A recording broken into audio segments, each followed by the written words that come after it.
प्रिय विद्यार्थियों, आज हम देखेंगे आपके जो तापीय अनुन्यक्रियाएं हमने अध्ययन की हैं उससे संबंधित कुछ न्यूमेरिकल्स, उससे संबंधित आंकिक प्रश्नों का आज हम हल करेंगे। तो पहला प्रश्न है मेरे पास, किसी निकाय की दो ऊर्जा अवस्थाओं का ऊर्जा का अंतर 1.2 इंटू 10⁻⁻20 जूल है। 400 केल्विन ताप पर दोनों ऊर्जा स्तरों में विद्यमान अणुओं की सापेक्ष संख्या हमें ज्ञात करनी है। तो हमने मान लिया कि इन ऊर्जा स्तरों की ऊर्जा क्रमशः E1 और E2 है और इनमें अणुओं के पाए जाने की संभावना P1 और P2 है। तो मैं जानती हूँ कि जो किसी ऊर्जा स्तर में अणुओं के पाए जाने की संभावना है वो बोल्ट्जमैन फैक्टर पर निर्भर करती है और वो बोल्ट्जमैन फैक्टर है एक्सपोनेंशियल e⁻⁻e/kBT।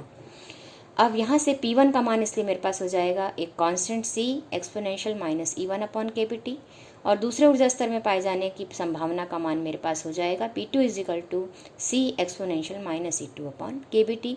अब चूंकि हमें इनका सापेक्ष संख्या निकालनी है और ये सापेक्ष संख्या निर्भर करेगी इन दोनों के प्रोबेबिलिटी के रेशो पर, इसलिए P1/P2 का मान मैं निकालूंगी और P1/P2 का मान दिया जाएगा एक्सपोनेंशियल E2 - E1/kBT के द्वारा। अब क्योंकि हम इन दोनों को डिवाइड करेंगे तो मेरे पास ये टर्म आ जाएगी। अब मुझे E1 पता है, E1 और E2 तो नहीं पता है, लेकिन इसका डिफरेंस मुझे पता है, तो यहाँ मुझे डिफरेंस ही चाहिए, इसलिए मैं इस डिफरेंस को प्रश्न के अनुसार जो मुझे दिया गया है वो मैं ऊपर रख देती हूँ। तो E2 - E1 का मान मैंने रख दिया 1.2 इंटू 10⁻20 डिवाइडेड बाई यहाँ KB का मान रख दिया 1.38 इंटू 10⁻23 और परम ताप मुझे दे रखा था 400 केल्विन, वो मैंने रख दिया। तो इस पूरे को हमने सॉल्व कर लिया तो मुझे P1/P2 का मान मिल जाता है 8.76। अब इसका रिवर्स रेशो भी हम निकाल सकते हैं, तो वो यहाँ पर E2 - E1 की बजाय -E1 - E2/kBT हो जाएगा और उसका मान 0.114 आ जाएगा। आप कैसे भी इसको सॉल्व कर सकते हैं। अब हम दूसरा प्रश्न ले रहे हैं और दूसरा प्रश्न मेरे पास क्या कहता है कि इस तापीय साम्यावस्था में स्थित निकाय में परम ताप T पर दो ऊर्जा स्तरों का अंतराल 4.83 इंटू 10⁻21 जूल है और इनकी सापेक्ष प्रायिकता का मान मुझे दे रखा है e⁻2 है, तो तापमान का मान ज्ञात करना है। तो अब यहाँ पर हम पिछले एग्जाम्पल में हमने देख लिया है कि आपके पास जो दो स्तरों की ऊर्जा का सापेक्ष प्रायिकता का मान है P1/P2 वो होता है एक्सपोनेंशियल E2 - E1/kBT के बराबर। अब यहाँ पर E2 - E1 मुझे दे रखा है 4.83 इंटू 10⁻21 और P1/P2 का मान E2 दे रखा है, इसको मैंने यहाँ दोनों जगह, और KB का मान मुझे ज्ञात है और मैंने यहाँ रख दिया। ये भी एक्सपोनेंशियल है, ये भी एक्सपोनेंशियल है, इसलिए यहाँ पर ये 2 मान जो है वो किसके बराबर हो जाएगा 4.83 इंटू 10⁻21 डिवाइडेड बाई 1.38 10⁻23T के बराबर हो जाएगा। तो यहाँ हम क्रॉस मल्टीप्लिकेशन करके यहाँ से T का मान निकाल लेंगे, तो ये मिल जाएगा 4.83 डिवाइडेड बाई 2 इंटू 1.38 इंटू 10⁻2 यानी कि 175 केल्विन। अब तीसरा एग्जाम्पल मेरे पास है कि उस ताप का मान मुझे ज्ञात करना है जिस ताप पर किसी गैस के एक अणु की माध्य गतिज ऊर्जा 1 वोल्ट द्वारा त्वरित इलेक्ट्रॉन की ऊर्जा के बराबर है।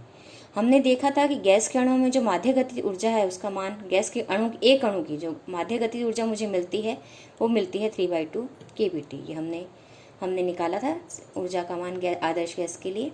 अब यहाँ पर KB का मान मुझे मालूम है और यहाँ ऊर्जा के लिए मुझे मान ना देकर क्या बताया गया है कि ये ऊर्जा 1 वोल्ट द्वारा त्वरित इलेक्ट्रॉन की ऊर्जा के बराबर है।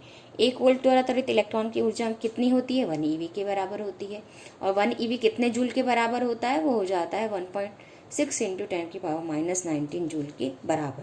तो इसका E बार का मान मुझे पता है, 3/2 KB पता है, तो मैं T का मान निकाल सकती हूँ और T का मान हो जाएगा 2E बार/3 KB। तो अब यहाँ से 2E बार/3 KB के लिए मैंने सॉल्व कर लिया और ये मान सारे जो मेरे पास थे वो मैंने रख दिए, तो मुझे टेम्परेचर का मान मिल जाता है 7729.4 केल्विन। अब अगला क्वेश्चन है मेरे पास कि कमरे के ताप पर, कमरा का ताप कितना दे रखा है 27 डिग्री सेल्सियस पर 1 किलोग्राम जल को 2 जूल ऊष्मा दी जाती है। जल की अभिगम्य अवस्थाओं में अनुपातिक एवं प्रतिशत वृद्धि हमें ज्ञात करनी है। ये राजस्थान विश्वविद्यालय में आया हुआ प्रश्न है।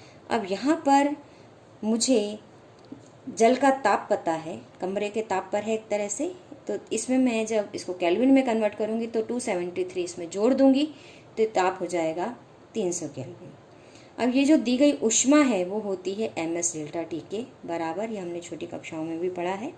तो जहाँ जल की विशिष्ट ऊष्मा मुझे पता है 1 किलो कैलोरी पर किलोग्राम केल्विन होती है, या फिर इसको मैं जूल में कन्वर्ट करूँ तो ये हो जाएगा 4.18 इंटू 10⁻³ जूल पर केजी केल्विन।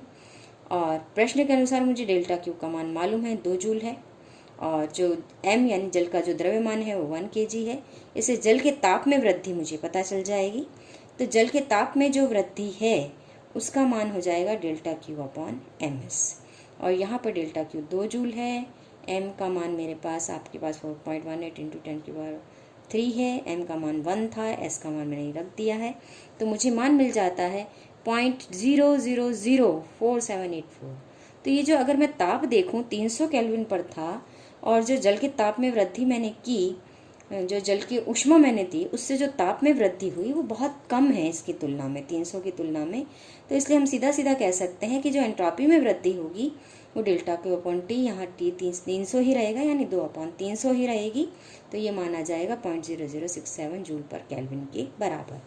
अब अनुपातिक वृद्धि मुझे निकालनी है, और मुझे ये एंट्रोपी चूंकि मुझे ज्ञात है और एंट्रोपी का फॉर्मूला मुझे पता है कि S = KB ln ओमेगा होती है, यानी एंट्रोपी इस तरह से, इस सूत्र से अभिगम्य अवस्थाओं के साथ जुड़ी हुई है। तो यहाँ से ओमेगा का मान मैं निकालूं तो यहाँ ln ओमेगा = S/KB हो जाएगा, और दोनों तरफ इन्वर्स फंक्शन लेंगे तो ओमेगा का मान हो जाएगा एक्सपोनेंशियल S/KB के बराबर। अब ऊष्मा देने पर जो ऊर्जा स्तरों में चूंकि वृद्धि होती है, ये हम देखते आ रहे हैं, तो वृद्धि होने पर ऊष्मा देने पर जो वृद्धि हुई अभिगम्य ऊर्जा स्तरों में वो डेल्टा ओमेगा से हुई। तो टोटल अब जो हो गई अभिगम्य ऊर्जा स्तरों की संख्या वो होगी ओमेगा प्लस डेल्टा ओमेगा।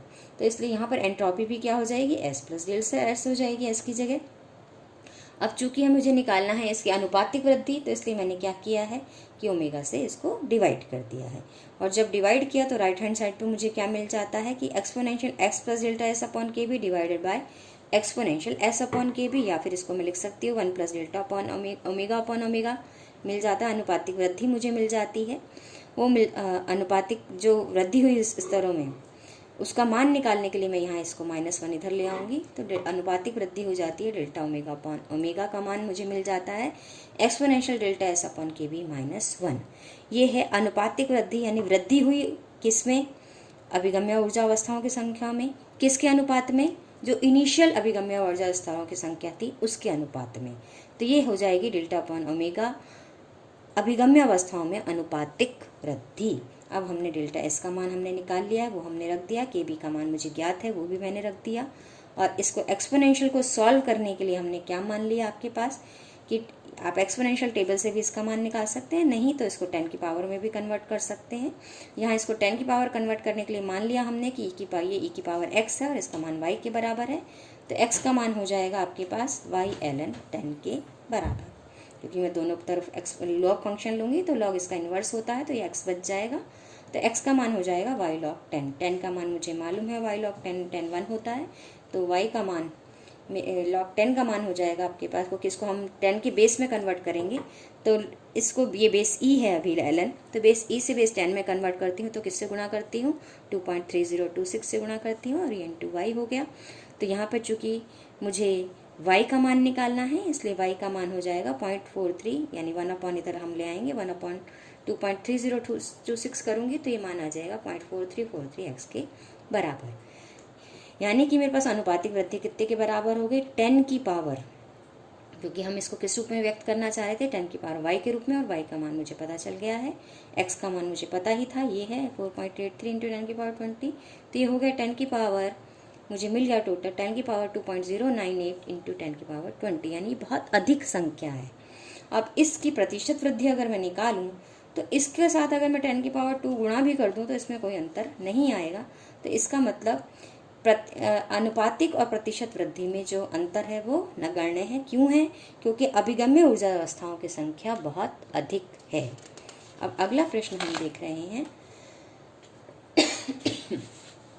और वो है कि आपके पास मान लो कि दो स्वतंत्र निकायों P और Q का संयुक्त संवितरण फलन हमें निकालना है, जो कि ZPQ से दिया जाता है, और उसको हमें निकालना है कि किसके बराबर होगा, ZP इंटू ZQ के बराबर होगा, जहाँ ZP P निकाय का समीकरण फलन है और ZQ Q निकाय का समीकरण फलन है। अब हमने मान लिया कि P और Q निकाय ये ऊष्मा भंडार के साथ तापीय संतुलन में है, और तापीय संतुलन में है तो निकाय जो P के ऊर्जा अवस्था P में होने की संभावना होगी वो मान लो PEP है, और वो कैसे दी जाएगी 1/z e⁻e EP से दी जाएगी। इसी तरह निकाय Q के ऊर्जा अवस्था EQ में होने की संभावना 1/zq e⁻e द्वारा दी जाएगी। तो संयुक्त निकाय की प्रायिकता के लिए हम इन दोनों का गुणा कर देंगे, और यहाँ हमने इन दोनों का गुणा कर दिया। और संयुक्त निकाय की प्रायिकता को मैं किस तरह से लिख सकती हूँ, सिमिलरिटी टर्म्स में रखने के लिए मैं लिख सकती हूँ 1/zpq e⁻β EP plus EQ। तो ये दोनों मानों को यहाँ मैंने इनको गुणा करके इसके बराबर कर दिया, और यहाँ से मैं देखती हूँ ये एक्सपोनेंशियल टर्म दोनों एक जैसी हैं इसलिए कट जाएंगी, इसलिए जो नीचे टर्म है ये दोनों एक दूसरे के बराबर होंगी। इसका मतलब ZPQ का मान ZP इंटू ZQ के बराबर होगा। ये हमने पहले भी कहा था कि अगर 2 या 2 से अधिक निकाय हैं तो प्रत्येक के समीकरण फलन का जो गुणनफल है वो संयुक्त निकाय का समीकरण फलन मुझे देगा।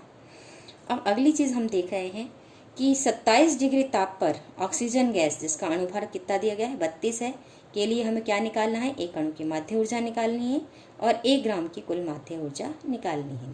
और आवोगाद्रो संख्या का मान मुझे दिया गया है 6.023 इंटू 10⁻626 प्रति किलोग्राम मोल। और एक अणु की माध्य ऊर्जा मुझे पता है 3/2 kBT होती है। kB का मान मुझे पता है, ताप मुझे पता है 27 डिग्री है तो ये 300 केल्विन हो जाएगा। तो यहाँ रखने पर दोनों मान मुझे माध्य ऊर्जा का मान मिल जाएगा, और माध्य ऊर्जा मुझे मिलती है 6.21 इंटू 10⁻21 जूल। अब मुझे निकालना है 1 ग्राम की कुल माध्य ऊर्जा। तो 1 ग्राम गैस की कुल माध्य ऊर्जा कितनी हो जाएगी उसको निकालने के लिए हम क्या करते हैं कि 1 ग्राम में अणुओं की संख्या कितनी होगी। ये n क्या है यहाँ पर 1 ग्राम में अणुओं की संख्या, क्योंकि मुझसे मांगा गया है 1 ग्राम के लिए माध्य ऊर्जा। अब 1 ग्राम में मैं अणुओं की संख्या कैसे निकालूं, और ये मुझे मालूम है कि ऑक्सीजन का जो ऑक्सीजन के जो 16 ग्राम अणु भार में 16 ग्राम में अगर मैं देखूं ऑक्सीजन के जो अगर हम काम करने जा रहे हैं तो ऑक्सीजन के अगर मैं अणुभार इसका चूंकि 32 है, इसलिए अगर मैं इसके 32 ग्राम में देखने जाऊंगी तो मुझे 32 ग्राम में जो मिलेगा वो ग्राम अणुभार में जो अणुओं की संख्या होगी वो हो जाएगी आपके पास आवोगाड्रो संख्या के बराबर। तो यहाँ पर हम इसको क्या करेंगे, इसको सॉल्व करेंगे, और सॉल्व करके जब हम मान निकालेंगे तो मेरे पास आ जाएगा, यानी कि 32 ग्राम में अणुओं की संख्या है आवोगाद्रो संख्या के बराबर। और ये चूंकि मैं ग्राम में कर रही हूँ इसलिए आवोगाद्रो संख्या को किलोग्राम में ना रखकर, किलोग्राम मोल में ना रखकर ग्राम मोल में रखूंगी। और ग्राम मोल में जब मैं रखती हूँ तो ये 10⁻26 ना होकर होती है 10⁻23, इसलिए यहाँ पर हो जाएगा आपके पास ये अणुभार इसका चूंकि 32 है तो 16 इंटू 2 यहाँ मैंने 32 कर दिया है। तो इसको सॉल्व करने पर मुझे मिल जाता है आपके पास 233.77/2, यानी कि आपके पास आ गया ये 2 से हम इसको डिवाइड करेंगे तो 116.8 जूल के बराबर। तो इस तरह से हमें विभिन्न क्वेश्चंस जो दिए हुए हैं उसके आधार पर मैं मान निकाल सकती हूँ जो हमने स्टडी किया है अब तक। धन्यवाद।